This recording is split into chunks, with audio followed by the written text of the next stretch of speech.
ধৈর্য। এই ধৈর্য কি কোনো গুণ, কোনো অনুভূতি, কোনো দৃষ্টিভঙ্গি?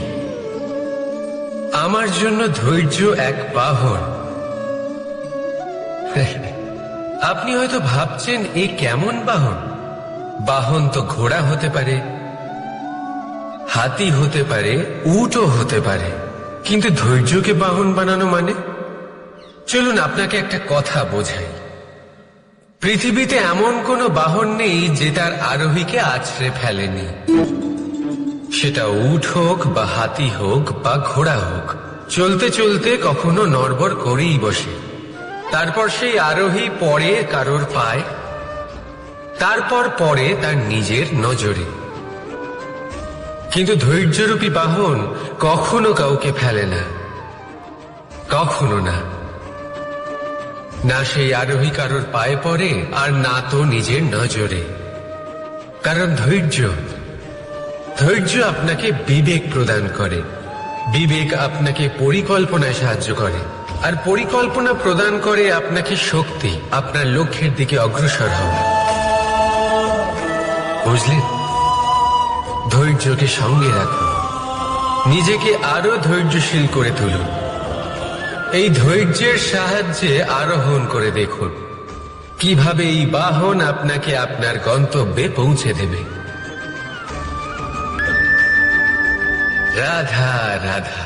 লক্ষ্যে পৌঁছানো অত্যন্ত কঠিন হয়। কেউ ভাবেন যে কেন এত কঠিন হয়, কেন এত কষ্ট করতে হয় লক্ষ্যে পৌঁছানোর জন্য। এই লক্ষ্য সরলভাবে কেন আমার কাছে চলে আসে না? চলুন আপনাকে একটা কথা বলি। যদি আপনার লক্ষ্য কঠিন না হয়, তাহলে তাকে পাওয়া আপনার পক্ষে অসম্ভব হয়ে উঠবে। লক্ষ্যে পৌঁছানোর এই রাস্তায় আপনি যে কড়া রোদের সম্মুখীন হন, যার থেকে আপনি দূরে পালাতে চান, সেই রোদ আপনাকে প্রেরণা যোগায় যে আপনি এগোতে থাকুন। ভাবুন একজন যাত্রী যে কিনা নিজের লক্ষ্যের দিকে যাচ্ছেন, সেই পথে উনি যদি একটু ছায়া পেয়ে যান আর উনি ওখানে বিশ্রাম নেন, তাহলে তার সাথে তার ভাগ্য গভীর নিদ্রায় সেখানে বিলীন হয়ে যায়। তাই এই পরিশ্রমের করা রোদের থেকে কখনো দূরে পালাবেন না। জীবনে শুধু সামনে এগোতে থাকুন দৃঢ়তার সাথে। আর লক্ষ্য সরল হোক, কঠিন হোক বা অত্যাধিক কঠিন হোক, একটা কথা মনে রাখবেন, যে জীবনের লক্ষ্যে পৌঁছতে পেরেছে সে লক্ষ্য প্রাপ্তির জন্য আফসোস কখনোই করে না। রাধা রাধা। লক্ষ্য, পথ আর সাফল্য, এই তিনটেই একে অপরের সাথে জড়িত। কিন্তু অনেকবার মানুষ এদের ঠিকভাবে বুঝতে পারেন না। তারা ভাবেন যে যেরকম লক্ষ্য হবে সেরকমই পথ হবে, সেই মতোই লক্ষ্য কঠিন হলে পথ কঠিন হবে, লক্ষ্য সরল হলে পথও সরল হবে। যদি আপনাকে আসল সত্যের সাথে অবগত করাই, তাহলে দেখবেন সবকিছুই এর উল্টো। লক্ষ্য নিজের পথ বানায় না, পথ সেটাই যেটা আপনি স্বয়ং নির্বাচন করে আপনি নিজে বানান। সেই অনুসারেই আপনি আপনার লক্ষ্যে পৌঁছতে পারবেন। সেই জন্য জীবনে যখনই লক্ষ্যে পৌঁছানোর পথের বিষয়ে আপনি কোনো সিদ্ধান্ত নেবেন, তাহলে তা ভেবে চিন্তে নেবেন, কারণ এই পথ অত্যন্ত গুরুত্বপূর্ণ। পথ যদি শুভ হয়, তাহলে লক্ষ্য আপনা থেকেই শুভ হয়ে যায়। তাহলে আসুন আমার সাথে ভালোবেসে বলুন, রাধা রাধা। সংসারে এমন একটা ভ্রান্ত ধারণা রয়েছে যে সবকিছু ভাগ্যের দ্বারা পাওয়া যায়, কিন্তু ভাগ্য, প্রারব্ধ এ তো সকলের জন্যই সমান হয়। এটা তো ব্যক্তির উপরে নির্ভরশীল হয়, তার আকাঙ্ক্ষার উপরে নির্ভরশীল হয়, বাসনার উপরে নির্ভরশীল হয়, স্বভাবের উপরে নির্ভরশীল হয় যে উনি সেটা নিয়ে কি করেন। দেখুন, এই প্রসাদ কিন্তু সকলকেই দেওয়া হয়, কিন্তু তা গ্রহণ করবেন কিভাবে সেটা ব্যক্তির উপরে নির্ভর করে। আপনাকে এক উদাহরণ দিই। যেমন ধরুন, দুজন মানুষকে আমি একটা করে মাটির ডেলা দিলাম, সেটা নিয়ে তারা কি করবেন? একজন মানুষ তার ছোট ছোট ডেলা বানাবেন আর পথযাত্রীদের ওপরে ছুঁড়ে মারবেন, হাসি ঠাট্টা করবেন, তাদের বস্ত্র নোংরা করে দেবেন, সেটাতেই উনি আনন্দ পাবেন। অন্যদিকে দ্বিতীয় ব্যক্তি সেই মাটির ডেলা দিয়েই নিজের জন্য একটা কুঁড়ে ঘর বানাবেন। সেই কুঁড়ে ঘর যা রোদেতে, বৃষ্টিতে, ঝড়ে তাকে সুরক্ষিত রাখবে। অনুভূতি, এই অনুভূতি বদলাতে শিখুন। এই অনুভূতি অত্যন্ত গুরুত্বপূর্ণ। ভালোবাসাতেও এই অনুভূতি হলো অত্যন্ত গুরুত্বপূর্ণ। ভালোবাসা সে বন্ধুর সাথে হোক, মা বাবার সাথে হোক, ভাই বোনের সাথে হোক, স্ত্রীর সাথে হোক, যে কারোর সাথে হোক। মনে রাখবেন, এই হলো সেই অনুভূতি যা আপনার ভাগ্য নির্ধারণ করে থাকে। তাহলে আসুন আমার সাথে প্রেমের অনুভূতি নিয়ে বলুন, রাধা রাধা। নাম কত সাধারণ একটা বিষয়।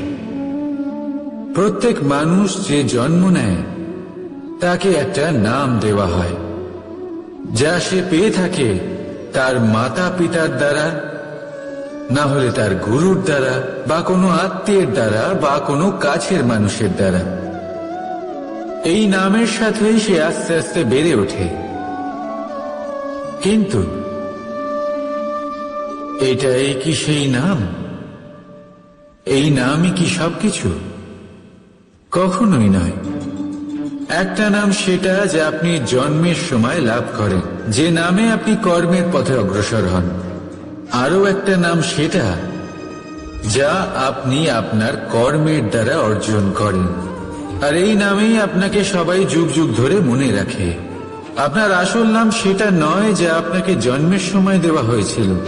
আপনার আসল নাম সেটা যেটা আপনি আপনার কর্ম দ্বারা লাভ করেছেন। কারণ সেই লাভের পেছনে প্রচুর প্রয়াস লুকিয়ে থাকে, অনেক পরিশ্রম লুকিয়ে থাকে। কিন্তু যদি আপনি চান যে মানুষ আপনার নাম মনে রাখে, তাহলে আপনাকে কর্মের পথে অগ্রসর হতেই হবে। শুভ কর্ম করতে হবে, অনর্গল চেষ্টা করে যেতে হবে, মহান কাজ করতে হবে। আর বিশ্বাস করুন, আপনি একটা মহান নামের ফল অবশ্যই লাভ করবেন। রাধা রাধা। ভাগ্য আর কর্ম, এই দুই এমন শব্দ যাকে ঘিরে সমগ্র সংসার। কেউ বলে আমার ভাগ্যে এটা ছিল না, যা পেলে আমার জীবন অন্যরকম হতো। কেউ বলে আমার গত জন্মের কর্ম নিশ্চয়ই এমন ছিল, যে কারণে এই জন্মে এরকম ভাগ্য পেয়েছি আমি। এসব বাদ দিন আর একবার শান্ত চিত্তে ভাবুন। আপনি বুঝতে পারবেন যে ভাগ্য আর কর্ম এই দুই এই জন্মের। তফাৎ শুধুমাত্র এটাই যে যদি ভাগ্যের কথা বলা হয়, তাহলে আপনি এই ভাগ্যের থেকে যত বেশি আশা করবেন তত বেশি নিরাশ হবেন আপনি। কারণ এই আশা আপনাকে কর্ম করা থেকে আটকায়। যদি কথা বলা হয় কর্মে, তাহলে নিজের কর্মের প্রতি যত বিশ্বাস রাখবেন তত বেশি সফলতা আপনার কাছে আসবে। তাই একটা কথা মনে রাখবেন, ভাগ্য আপনার কর্ম নির্ধারণ করে না, কিন্তু আপনার কর্ম আপনার ভাগ্যকে অবশ্যই নির্ধারণ করে। রাধা রাধা।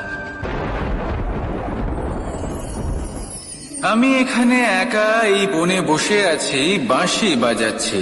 কার জন্য? কে আছেন এখানে? কেউ নেই। আমার প্রজা, আমার রাজ্য, আমার পরিবার আমার থেকে অনেক দূরে আছেন। আমি এখানে একা এই বনে বসে এই আকাশের এই রঙের, গাছের এই সব ফলের, মাটির সুবাসের আনন্দ উপভোগ করছি। কেন? আমি হলাম দ্বারকাধীশ। এমন কি রাজকীয় বা ভৌতিক সুখ রয়েছে যে আমি ওখানে পেতে পারি না?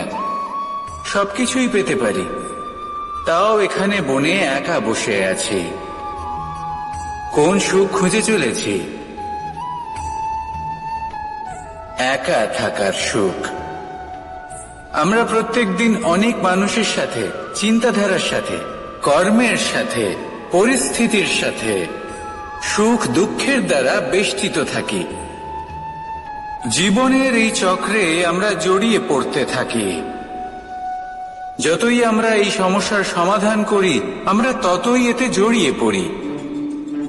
আমরা এতটাই জড়িয়ে পড়ি যে যখন আমরা আয়নায় নিজেদের দেখি, তখন আমরা নিজেদের চিনতেই পারি না।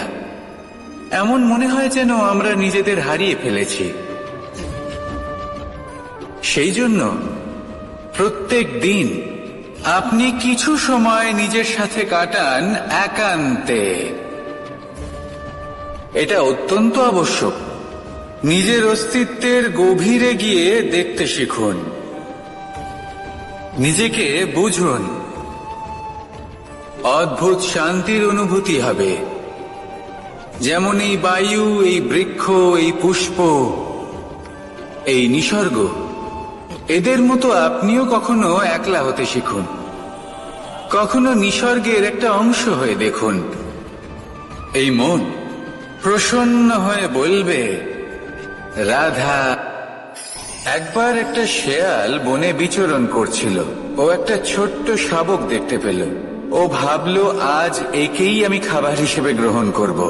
আশেপাশে দেখলো, কেউ দেখছে না তো? কেউ ছিল না। আর সেই শাবকের ওপর আক্রমণ করল, যা হলো একটা ঘোর অপরাধ। বনের নিয়ম অনুসারে আপনি কখনোই শাবকের ওপর আক্রমণ করতে পারেন না। তারপর এই খবরটা যখন রাজা সিংহ জানতে পারলেন, সভার আয়োজন করলেন। কিন্তু সেখানে শেয়াল বলল, আমি তো এরকম কিছু করিনি। কিন্তু যদি আপনি এরকম বলেন, কোনো প্রমাণ দিন, এর কোনো সাক্ষী আছে? তখন রাজা সিংহ পেঁচাকে ডেকে পাঠালেন, যে সেই মুহূর্তে বৃক্ষের শাখার ওপর বসেছিল। সে সব কিছু দেখেছিল। পেঁচা সব সত্যি কথা বলল, আর শেয়ালকে মৃত্যুদণ্ড দেয়া হলো। এবার এই কাহিনী আমি আপনাকে কেন শোনালাম? কারণ মানুষও কখনো কখনো এরকম কর্ম করেন যা শিয়াল করেছে। এটা ভাবেন, কেউ দেখছে না যখন, আমি অনুচিত কর্ম করতেই পারি। কিন্তু না, আপনি যাই করুন না কেন, কেউ না কেউ অবশ্যই তা দেখছে। কোনো ব্যক্তি না হলেও কোনো প্রাণী, না হলে কোনো যক্ষ বা দেব বা প্রেত। যদি এনারা কেউ না দেখেন, তাহলে ধরিত্রী মাতা দেখেন, যেখানে দাঁড়িয়ে আপনি সেই কর্ম করছেন, তাই না? তাই একটা কথা সবসময় মনে রাখবেন, কে দেখছেন কে দেখছেন না, সেই বিষয়ে ভাবা ছেড়ে দিন। এটা খুব সহজ কথা। আপনি যদি উচিত কর্ম করেন, উচিত ফল পাবেন। যদি অনুচিত কর্ম করেন, তাহলে আপনি অনুচিত ফল অবশ্যই পাবেন। সেই জন্য উচিত পথে চলতে থাকুন, উচিত কর্ম করতে থাকুন, আর আমার সাথে ভালোবেসে বলুন, রাধা রাধা। বাহ! পুষ্পের সুবাস আমার খুব ভালো লাগে। অত্যন্ত সুন্দর হয় এই পুষ্প। এইভাবে চারিদিকে পুষ্প দেখে মন আনন্দিত হয়ে ওঠে। এবার আপনারা ভেবে দেখুন, আমার চারিদিকে পুষ্প নয়, আগুন আছে। তাহলে কি হবে? আমার শরীর কি জ্বলে যাবে না? অবশ্যই জ্বলবে। শরীরকে কি আগুনের তাপ সহ্য করতে হবে না? অবশ্যই সহ্য করতে হবে। এটাই হলো প্রকৃতির নিয়ম। এই নিয়ম কিন্তু আমরা সবাই জানি। কিন্তু আমাদের মধ্যে বেশিরভাগ মানুষ এই বিভ্রান্তি নিয়ে বাঁচি যে এই যে প্রকৃতির নিয়ম, তা আমার ওপর প্রযোজ্য নয়। তা কিন্তু নয়। আমাদের চতুর্দিকে এই যে নিসর্গ রয়েছে, আমরা তার কতটা ক্ষতি করি সেটা একবার ভেবে দেখুন। আমরা বনাঞ্চল জ্বালিয়ে দিই, বায়ু দূষিত করি, জল দূষিত করি, প্রাণীদের হত্যা আমরা করি। কেন? এই নিসর্গ আমরা নষ্ট করি, যদিও আমরা জানি যে আমরাও হলাম এই নিসর্গেরই অংশ। এবার দেখুন, শরীরের কোনো অংশে যদি আগুন ধরান, আস্তে আস্তে সমস্ত শরীরও জ্বলে যাবে। সেইভাবেই নিসর্গ যদি নষ্ট হয়ে যায় তাহলে মনুষ্য জাতিও নষ্ট হয়ে যাবে। তাই এই যে নিসর্গ আপনি দেখছেন, এই পুষ্প, এই বৃক্ষ, বায়ু, জল, এদের সকলকে রক্ষা করুন, নষ্ট নয়। মনে রাখবেন, যদি নিসর্গ থাকে মানুষ থাকবে, যদি নিসর্গ থাকে তাহলেই জীবন থাকবে। আসুন আমার সাথে ভালোবেসে বলুন, রাধা রাধা। কারই না পছন্দ বলুন তো? অত্যন্ত সুস্বাদু হয় এই মধু, মিষ্টি খেতে হয় এবং তা শক্তিও প্রদান করে, এবং প্রত্যেকটি মিষ্টি পদার্থের মতোই এতেও খুব তাড়াতাড়ি পিঁপড়ে ধরে যায়। অন্যদিকে যদি নুনকে দেখি, তাহলে বছরের পর বছর রাখলেও এতে পিঁপড়ে ধরে না। এবার যদি কথা বলি বন্ধুত্বের, তাহলে বন্ধুত্ব নুনের মতো হওয়া উচিত, মধুর মতো নয়। যারা সামনে এলে শুধুমাত্র মধুর মধুর কথা বলবে, পরে এতে পিঁপড়ে ধরে যাবে, এটা নুনের মতো হওয়া উচিত। প্রকৃত বন্ধু হলো সে যে সময় এলে পরে আপনার সামনে আপনার প্রকৃত সত্য তুলে ধরবে, তা সে যতই কঠিন হোক না কেন। আপনার দোষ, আপনার অপগুণ, আপনার খামতি আপনাকে বলতে পারবে, যাতে আপনি সেগুলো শুনে মেনে নিয়ে তারপর নিজেকে শুধরোতে পারেন। এটাই হলো প্রকৃত বন্ধুত্ব। কখনো নিজের জীবনের আশেপাশে মন দিয়ে দেখবেন, অনেক সময় এমন মানুষ থাকেন, অনেক বন্ধু থাকেন, যাদের দেখে আমাদের মনে হয় যে এনারা খুব কঠোর, এনাদের কথা খুব কটু। কিন্তু বেশিরভাগ এমন মানুষের মনটা যদি বুঝতে পারেন, তাহলে দেখবেন তাতে কোনো মালিন্য নেই, এনাদের মন অত্যন্ত পবিত্র হয়। যদি আপনার জীবনেও এমন কোনো ব্যক্তি থেকে থাকে, এমন বন্ধু থাকে, তাহলে তাদের আগলে রাখুন আর আমার সাথে ভালোবেসে বলুন, রাধা রাধা। যতক্ষণ আমরা এই সংসারে জীবিত, ততক্ষণ আমাদের সাথে সবকিছু থাকে, আমাদের ধন, সুখ স্বাচ্ছন্দ্য, আমাদের মিত্রগণ, আমাদের পরিবার, এই সমাজ, এই সবকিছু আমাদের সাথে থাকে। যেদিন আমরা এই সংসারকে ত্যাগ করব, এদের মধ্যে কেউ আমাদের সাথে যাবে না, না ধন, না স্বাচ্ছন্দ্য, না সম্পত্তি। এই সকল মানুষ, এই সমাজ, এরা শুধুমাত্রই শ্মশান পর্যন্ত আমাদের সাথে থাকতে পারবেন। তারপরে যদি আমাদের সাথে কিছু যেতে পারে, তাহলে তা শুধুই আমাদের ধর্ম। আর এই সংসারে আমরা নিজেদের যে সুনাম রেখে যাই, সেটা সম্ভব শুধুমাত্র কর্মের দ্বারা। সেই জন্য সংসারে যতদিন পর্যন্ত জীবিত আছেন, যদি কিছু অর্জন করতে চান, তাহলে ধর্ম অর্জন করুন, ধর্মের বিষয়ে স্পষ্টতা অর্জন করুন এবং কর্ম অর্জন করুন। এটাই হবে আপনার অতীত এবং এটাই হবে আপনার ভবিষ্যৎ, এবং এটাই সকলকে প্রেরণা প্রদান করবে। আসুন আমার সাথে ভালোবেসে বলুন, রাধা রাধা। কোনো যাত্রায় যাব বলে মনে করি, তখনই আমরা প্রস্তুত থাকি আসন্ন বিপদের জন্য বা সংকটের জন্য। যেমন যদি আমাদের মনে হয় যে আজকের পরিবেশ খুব ঠান্ডা হবে, তাহলে আমরা গরম বস্ত্র ধারণ করি বা সেটাকে সাথে নিয়ে যাই।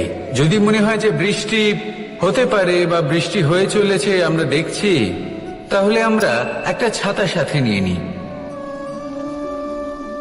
আমরা প্রস্তুত থাকতে চাই এবং এটাই উচিত, এবং সেই কারণেই আমরা যাত্রায় সাফল্য লাভ করি। কিন্তু যদি আমরা কথা বলি জীবনযাত্রা নিয়ে, যা কিনা সব থেকে বেশি গুরুত্বপূর্ণ, তাহলে তার জন্য আমরা পূর্ণরূপে প্রস্তুত থাকি না। আশেপাশের মানুষ, এই সমাজ, আমাদের সাথী, আমাদের মিত্ররা যে কোনো মুহূর্তে বদলে যেতে পারেন।